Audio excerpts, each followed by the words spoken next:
Bukuku ada telepon, kita terima Oh dulu iya, boleh? iya, iya. Nanti kita akan lanjutkan terkait dengan pertanyaan tadi ya. Baik, Oke. halo, assalamualaikum.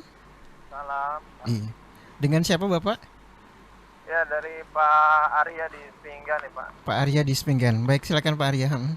Ya Pak, saya mau nanya aja Pak. Kalau ini mohon maaf ini agak menyimpang Pak. Bahasa Inggris itu bagusnya dari usia berapa sih Pak? Terus materinya seperti apa sih? Kalaupun anak usia dini harus belajar ya. Gitu karena anak saya itu kelas 1.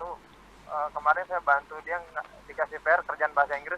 Perasaan PR bahasa Inggrisnya itu udah kayak anak kelas 6 gitu loh Pak. Begitu.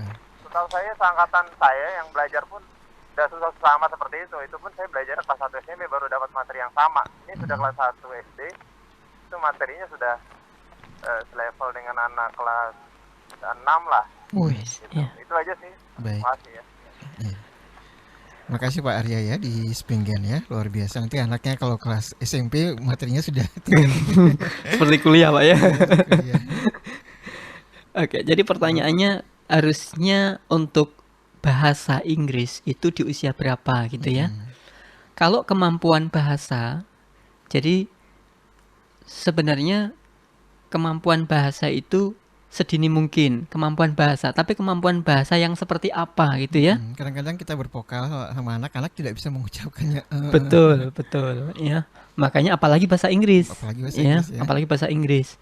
Tapi yang memang ada sebuah keluarga itu ya, yang memang dari sejak usia dia lahir itu si anak selalu diperdengarkan yang namanya murotal atau Al-Quran. Terus seperti itu. Kemudian sampai usia 2-3 tahun dia belum bisa ngomong. Kemudian usia 3,5 tahun dia baru bisa mengucapkan, mengeluarkan suara. Dan ternyata apa? Suara yang keluar itu semuanya ayat. Dan sifatnya random, maksudnya tidak acak ya, acak. Maksudnya nggak urut gitu ya, nggak terstruktur.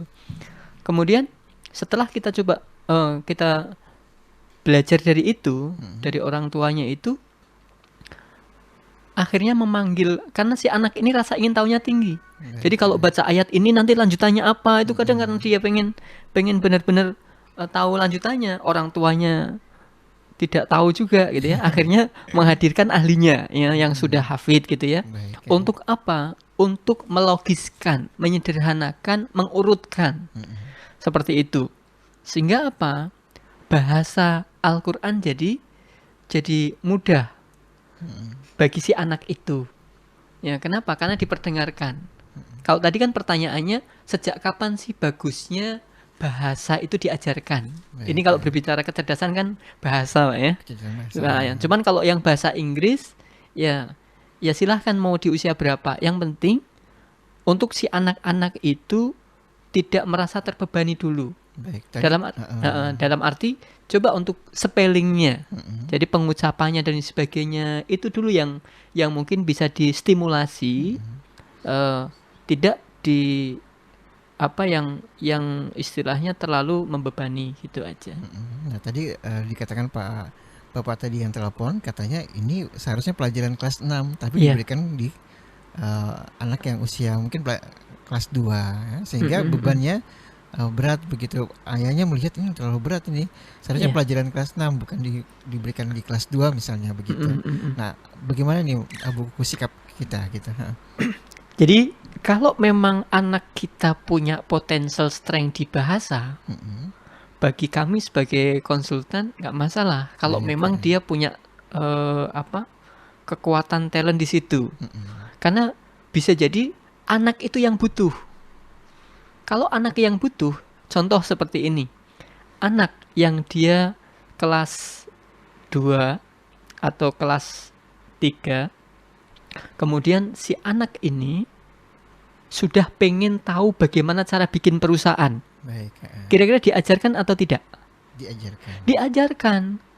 Tapi diajarkan dengan dasar-dasarnya. Sampai menghitung ini loh, yang namanya bisnis usaha itu seperti ini.